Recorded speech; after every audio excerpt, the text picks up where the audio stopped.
नमस्कार, स्वागत है आपका हमारे चैनल टीएस टर्बो न्यूज पर, जहां उडुपी की पावन भूमि पर सदियों से गीता पाठ होता आ रहा है। पीएम मोदी ने लाखों भक्तों संग गीता का सामूहिक पाठ किया है।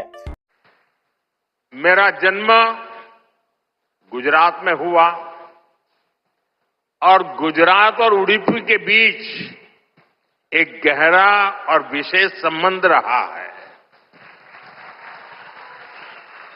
मान्यता है कि यहां स्थापित भगवान श्री कृष्ण के विग्रह की पूजा पहले द्वारका में माता रुक्मिणी करती थी।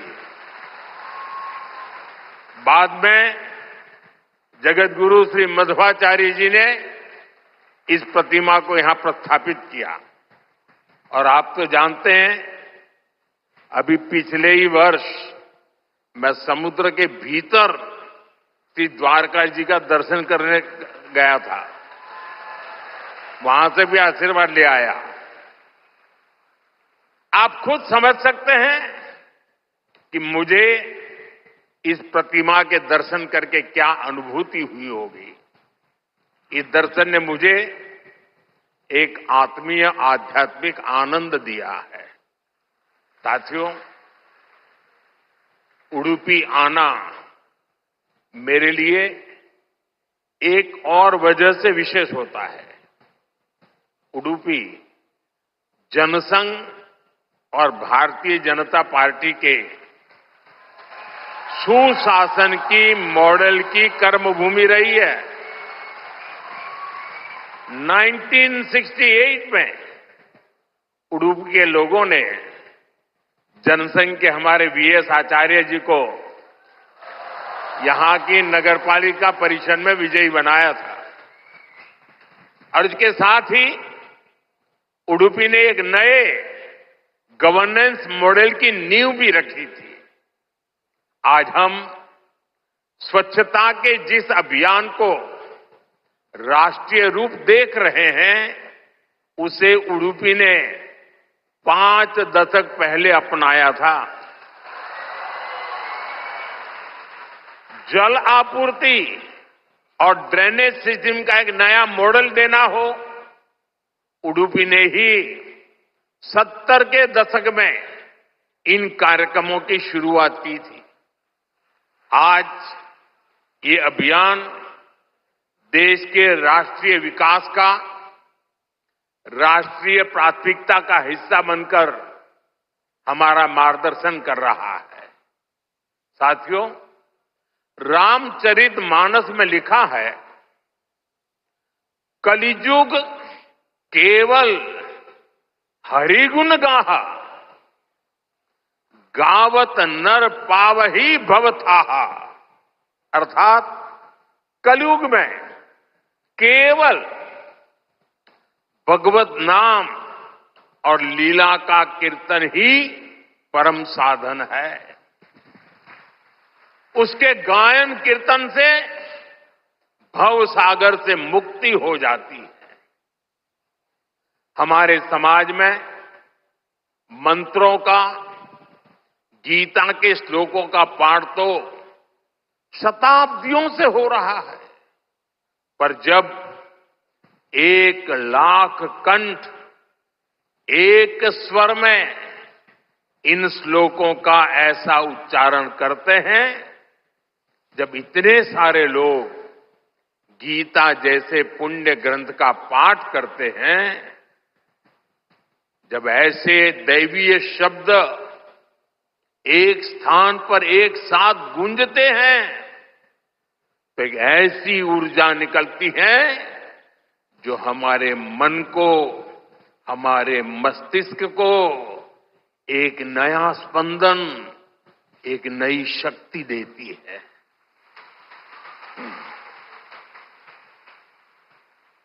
यही ऊर्जा अध्यात्म की शक्ति की है। यही ऊर्जा सामाजिक एकता की शक्ति है। इसलिए आज लक्ष्य कंठ गीता का ये अवसर एक विशाल ऊर्जा पिंड को अनुभव करने का अवसर बन गया है। ये विश्व को सामूहिक चेतना, कलेक्टिव कॉन्शियसनेस की शक्ति भी दिखा रहा है। साथियों, आज के दिन विशेष रूप से मैं परम पूज्य श्री श्री सुगुणेन्द्र तीर्थ स्वामी जी को प्रणाम करता हूं। उन्होंने लक्ष्य कंठ गीता के इस विचार को इतने दिव्य रूप में साकार किया है। पूरे विश्व में लोगों को अपने हाथ से गीता लिखने का विचार देकर उन्होंने जिस कोटि गीता लेखन यज्ञ की शुरुआत की है, वो अभियान सनातन परंपरा का एक वैश्विक जन आंदोलन है। जिस तरह से हमारा युवा भगवत गीता के भावों से, इसकी शिक्षाओं से जुड़ रहा है, वो अपने आप में बहुत बड़ी प्रेरणा है। सदियों से भारत में वेदों, उपनिषदों और शास्त्रों के ज्ञान को अगली पीढ़ी तक पहुंचाने की परंपरा रही है और ये कार्यक्रम भी इसी परंपरा का भगवत गीता से अगली पीढ़ी को जोड़ने का एक सार्थक प्रयास बन गया है। साथियों, यहां आने से 3 दिन पहले मैं अयोध्या में भी था। 25 नवंबर को विवाह पंचमी के पावन दिन अयोध्या के राम जन्मभूमि मंदिर में धर्म ध्वजा की स्थापना हुई है।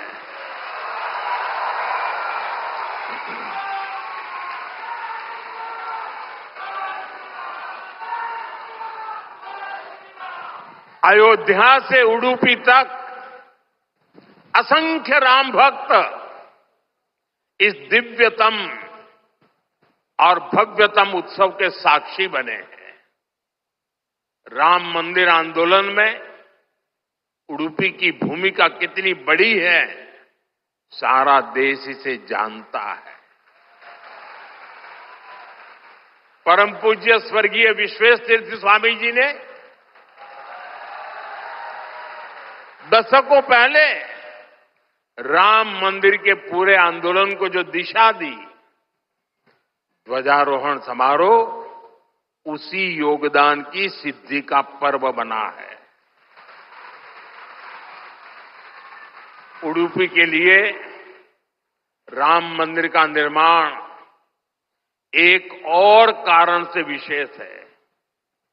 नए मंदिर में जगत गुरु मध्वाचार्य जी के नाम पर एक विशाल द्वार भी बनाया गया है। भगवान राम के अनन्य भक्त जगत गुरु मध्वाचार्य जी ने लिखा था, रामाय शाश्वत सुविस्तृत षड्गुणाय सर्वेश्वराय बलवीर्य महारणावाय, अर्थात भगवान श्री राम 6 दिव्य गुणों से विभूषित सर्वेश्वर और अपार शक्ति साहस के सागर है। और इसलिए राम मंदिर परिसर का एक द्वार उनके नाम पर होना उडुपी, कर्नाटका और पूरे देश के लोगों के लिए बहुत गौरव की बात है। साथियों, जगतगुरु श्री मध्वाचार्य जी भारत के द्वैत दर्शन के प्रणेता और वेदांत के प्रकाश स्तंभ है।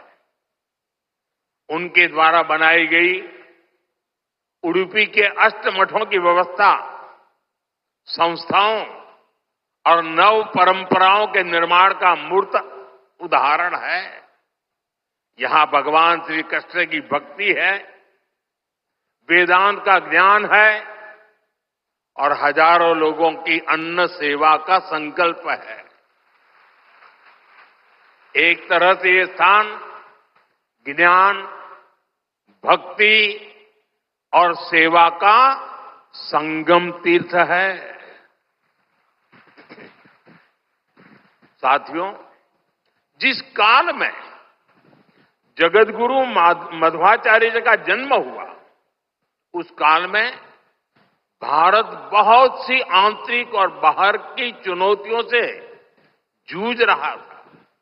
उस काल में उन्होंने भक्ति का वो मार्ग दिखाया जिससे समाज का हर वर्ग, हर मान्यता जुड़ सकते थे। और इसी मार्गदर्शन के कारण आज कई शताब्दियों के बाद भी उनके द्वारा स्थापित मठ प्रतिदिन लाखों लोगों की सेवा का कार्य कर रहे हैं। उनकी प्रेरणा के कारण द्वैत परंपरा में ऐसी कई विभूतियां जन्मी हैं जिन्होंने सदा धर्म, सेवा और समाज निर्माण का काम आगे बढ़ाया।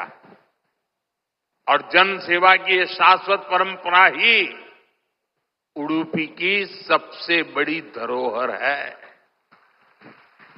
साथियों, जगतगुरु मध्वाचार्य की परंपरा ने ही हरिदास परंपरा को ऊर्जा दी।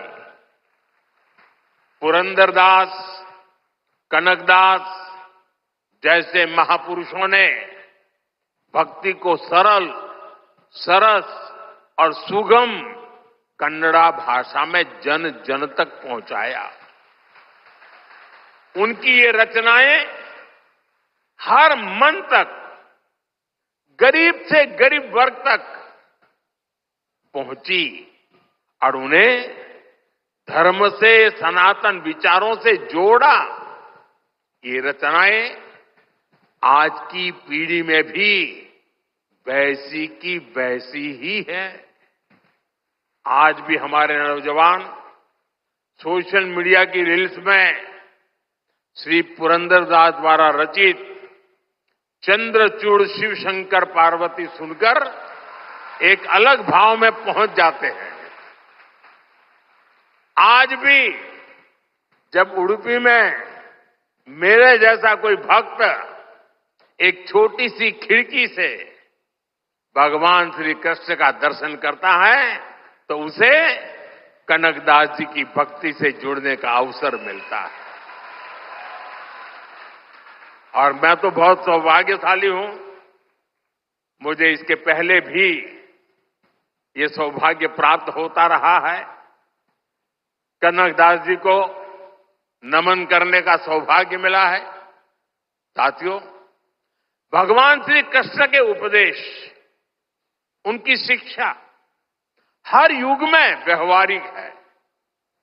गीता के शब्द सिर्फ व्यक्ति नहीं, राष्ट्र की नीति को भी दिशा देते हैं। भगवत गीता में श्री कृष्ण ने सर्वभूत हिते रताः ये बात कही है। गीता में ही कहा गया है, लोक संग्रहम एवापि संपश्यन कर्तुम अर्हसि। इन दोनों ही श्लोकों का अर्थ यही है कि हम लोक कल्याण के लिए काम करें। अपने पूरे जीवन में जगतगुरु मध्वाचार्य जी ने इन्हीं भावों को लेकर भारत की एकता को सशक्त किया। साथियों, आज सबका साथ, सबका विकास, सर्वजन हिताय, सर्वजन सुखाय, ये हमारी नीतियों के पीछे भी भगवान श्री कृष्ण के इन्हीं श्लोकों की प्रेरणा है। भगवान श्री कृष्ण हमें गरीबों की सहायता का मंत्र देते हैं और इसी मंत्र की प्रेरणा आयुष्मान भारत और पीएम आवास जैसी स्कीम का आधार बन जाती है। भगवान श्री कृष्ण हमें नारी सुरक्षा, नारी सशक्तिकरण का ज्ञान सिखाते हैं और उसी ज्ञान की प्रेरणा से देश नारी शक्ति बंधन अधिनियम का ऐतिहासिक निर्णय करता है। श्री कृष्ण हमें सबके कल्याण की बात सिखाते हैं और यही बात वैक्सीन मैत्री, सोलर अलायंस और वसुधैव कुटुंबकम की हमारी नीतियों का आधार बनती है। साथियों, श्री कृष्ण ने गीता का संदेश युद्ध की भूमि पर दिया था और भगवत गीता हमें ये सिखाती है कि शांति और सत्य की स्थापना के लिए अत्याचारियों का अंत भी आवश्यक है।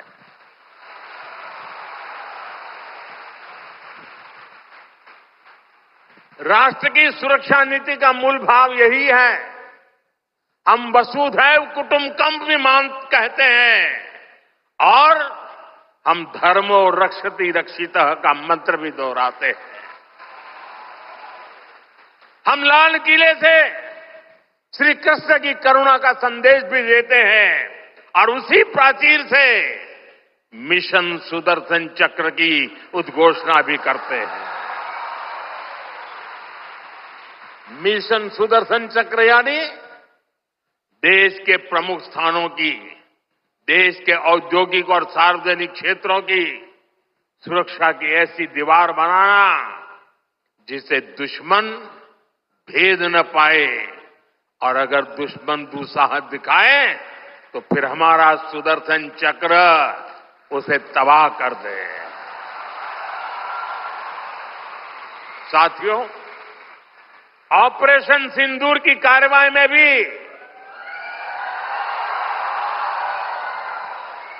देश ने हमारा ये संकल्प देखा है। पहलगाम के आतंकी हमले में कई देशवासियों ने अपना जीवन गंवाया। इन पीड़ितों में मेरे कर्नाटका के भाई बहन भी थे। लेकिन पहले जब ऐसे आतंकी हमले होते थे तो सरकारें हाथ पर हाथ रखकर बैठ जाती थी। लेकिन ये नया भारत है, ये न किसी के आगे झुकता है